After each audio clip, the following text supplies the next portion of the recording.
حالات تیزی سے -1 سے -2 کی طرف جانے لگے۔ تجزیہ کار انصار عباسی کے مطابق جیسے جیسے حالات تبدیل ہو رہے ہیں، ممکن ہے 2024 کے عام انتخابات میں ملک کے دو اہم ترین سیاستدان عمران خان اور نواز شریف حصہ لینے کے اہل نہ رہیں۔ اس وقت دونوں شخصیات الیکشن لڑنے یا کوئی عمومی عہدہ رکھنے کے لیے نااہل ہیں۔ عموماً عمران خان کے حوالے سے حال ہی میں -1 کی باتیں ہوتی رہی ہیں، لیکن یہ قیاس کیا جا رہا ہے کہ نواز شریف آئندہ انتخابات میں حصہ لینے کے لیے الزامات کو کلیئر کرنے میں کامیاب ہو جائیں گے۔ تجزیہ کار کے مطابق مسلم لیگ نون اب بھی یہی سمجھتی ہے، لیکن supreme court practice and procedure act 2023 کے متعلق تازہ ترین فیصلے کی وجہ سے نواز شریف کے الزامات کلیئر ہونے کے امکانات کم ہو چکے ہیں۔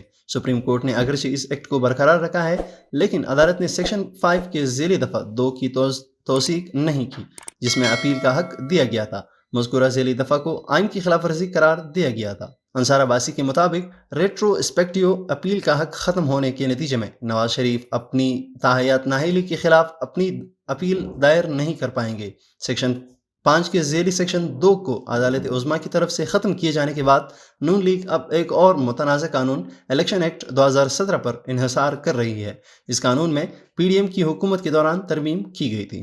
نون لیگ اس بات پر اصرار کرے گی کہ نواز شریف کی تاحیات نااہلی اب غیر متعلقہ ہو چکی ہے۔ الیکشن ایکٹ کے سیکشن 232 میں ترمیم کی گئی تھی اور اس میں نااہلی کا عرصہ 5 سال مقرر کیا گیا تھا۔ اس میں کہا گیا آئین کے آرٹیکل 62 کے تحت نااہلی کی مدت 5 سال سے زیادہ نہیں ہوگی۔ آئین میں سزا کی مدت متعین نہ ہونے پر رکن پارلیمنٹ کی نااہلی 5 سال کے لیے تصور کی جائے گی۔ سپریم کورٹ کی جانب سے پاناما کیس میں صادق اور امین نہ ہونے پر میاں نواز شریف کو آرٹیکل 62(1)(f) کے تحت نااہل قرار دیا گیا تھا۔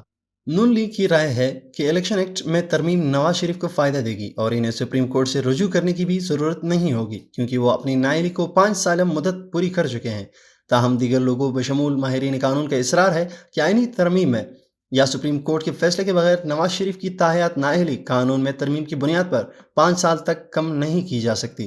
مذکورہ ترمیم سپریم کورٹ کے اس فیصلے سے بھی متصادم ہے، جس میں آرٹیکل 62(1)(f) کے تحت تاحیات نااہلی کا حکم دیا گیا تھا۔ کچھ لوگوں کا خیال ہے کہ نواز شریف کے لیے اب واحد امید احسن بون کی سربراہی میں پاکستان بار کونسل کی پٹیشن ہے، جس میں پارلیمنٹرینز کی تاحیات نااہلی کو چیلنج کیا گیا تھا۔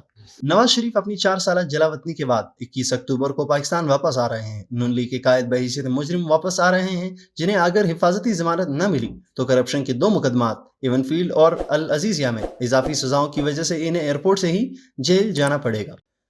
لہٰذا نواز شریف کے لیے چیلنج یہ ہے کہ وہ ان کرپشن کیسز میں خود کو بری کرا لیں اور ساتھ ہی پاناما کیس میں تاحیات نااہلی کے فیصلے کو تبدیل کرا دیں۔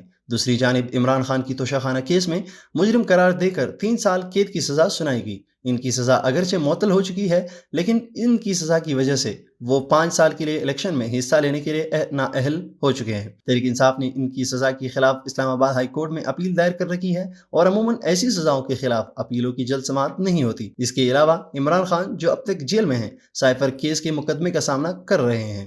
ان پر شاہ محمود قریشی کے ساتھ اگلے ہفتے سائفر کیس میں فرد جرم عائد ہونے والی ہے۔ اس کیس کا اختتام چند ماہ میں متوقع ہے۔ تحریک انصاف کے چیئرمین کے خلاف کچھ اور سنگین مقدمات بھی تیار ہو رہے ہیں۔